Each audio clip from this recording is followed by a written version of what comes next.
What is up, guys? Carter Wajenko fishing back out here on the lake, and today I wanted to just shoot a quick video, something that I don't think a lot of guys really think about when fishing as a co-angler, but I thought it'd be a really good idea to shoot as summer rolls around, fish are moving offshore all over the country, and you're gonna be fishing off the bank. And if you guys are fishing out of the back of the boat, whether it's a team tournament, fishing as a co-angler in a co-angler event, or you're just wanting to kind of know how to use your back graph a little bit better, I'm going to kind of talk about fishing as a co-angler, how I use electronics to my advantage. First off, a lot of it depends on your boater, what kind of stuff he's going to leave on the back, whether he has a single graph or two graphs, or maybe he doesn't have any console graphs at all, which is really rare. But here I got an HDS 12, and I'm going to kind of run through what I like to look for when I'm fishing out of the back of the boat. Today we're out here just on one of my little local ponds that has a boat ramp, but I got 3 different things on this graph right now. Now some guys, they'll leave only their mapping on, or they'll maybe only leave mapping in 2D, but here I got everything. I got mapping, 2D, side scan. So breaking it down, first thing we're going to look at is mapping. Mapping is going to be the most important thing when fishing offshore. I don't care if you got frickin' a whole 16-inch live scope unit running here on the back. Mapping is going to be your most important thing, because it shows you not only what the bottom of the lake looks like, but it's going to give you a lot of clues as to, obviously what depth you're sitting in, where those fish are going to set up, and it's going to give you a really good idea of where to cast at. So here we're kind of just sitting on a grass flat out here in the middle of the lake. But so right now, let's just say, for example, me and my boater are drifting over this flat. It's got a bunch of grass on it. Now there's a couple things you can do here. You're gonna, obviously in this position, if there's fish on this flat, you're gonna have a lot of good opportunity to catch fish, because not really fishing an isolated target.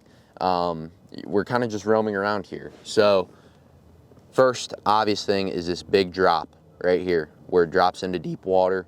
That's just really easy cast. So I'd probably be casting there a lot. And then just all around this flat, it's about 10 foot deep here, as you can tell by the mapping.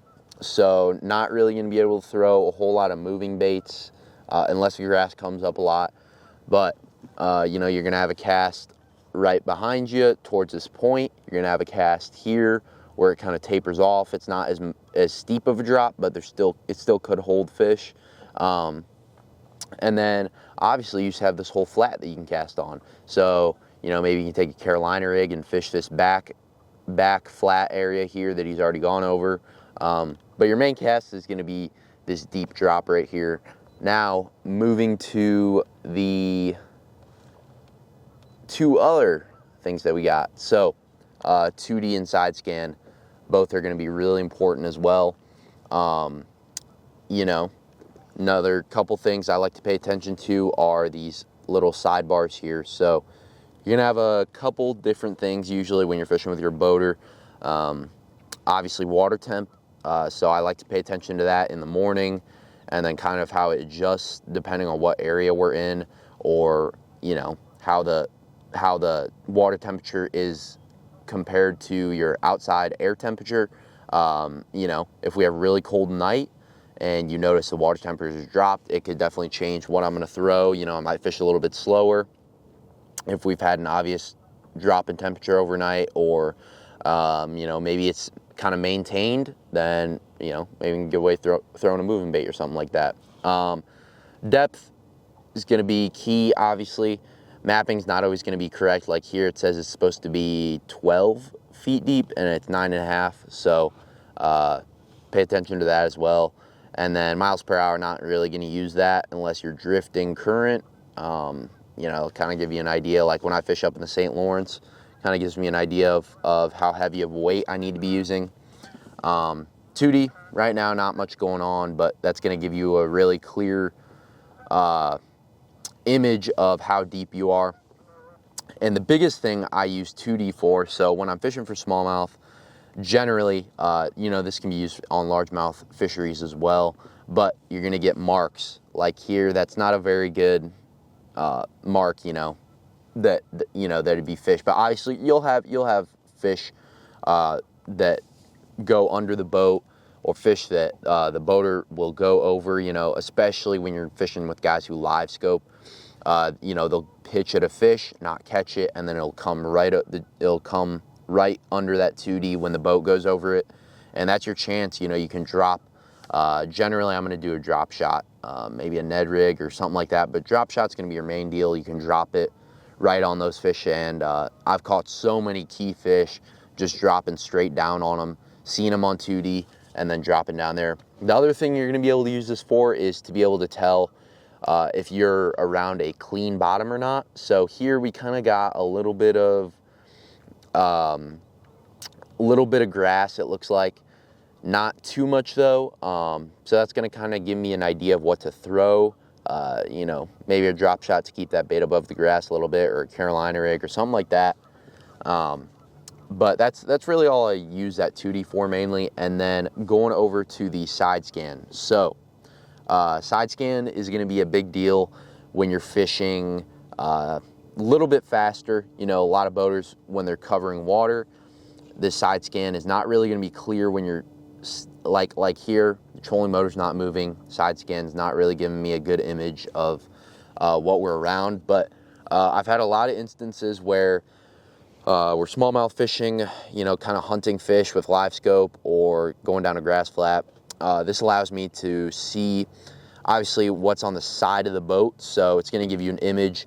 The transducer's generally mounted right under the jack plate on the back of the boat, right where you're fishing. So a lot of times it'll give me really good stuff to cast at. So like right here, you can see on the mapping that we're right here on the edge of this flat, and then you can see on here on the side scan how it drops off. So that'd be a cast right there. But a lot of times you'll see brush, rock, hard spots in the grass, you know, just little stuff that you can cast at. A lot of times you don't even know what it is, but just any kind of inconsistency in your image here, especially when you don't have a lot to cast at, it'll definitely give you something to throw at. And I've had a lot of good tournaments where my boater will just be fishing real fast, and just pay attention, watch for boulders, watch for grass, all that good stuff. But I'm not sure, you know, I've always utilized my electronics a lot to locate fish in the back of the boat. I don't know how many other guys have done that, but I think it's just something that not a lot of not a lot of people may think about when fishing in the back of the boat. But I've used my electronics regardless of how deep or shallow you're fishing. You can definitely utilize this back graph to your advantage. Boaters aren't always going to leave it on, you know, they'll turn it off to save battery or just turn it off just because. But when it is there, it's a very good opportunity for you guys to catch some fish, some extra fish. But you don't need it to do well. And then a little sneaky trick. Let's say I'm sitting here in the back deck. I'm sure a lot of you guys have probably done this, but if they shut the graph off, you always got the one right up there. You're not always going to be able to see exactly, you know, how it's setting up, but generally you can see, you know, the live scope image and kind of get an idea of what you're around. Or you can just ask your boater, you know, hey, how deep is it? What's the water temp? And I do that quite often if this back graph is not on. But yeah, I just wanted to shoot a little video and show you guys how to use your electronics, or not your boater's electronics, to locate a couple extra bass. But I hope you guys enjoyed. Gonna get back here to fishing. But thanks again, guys, for watching. We'll see you.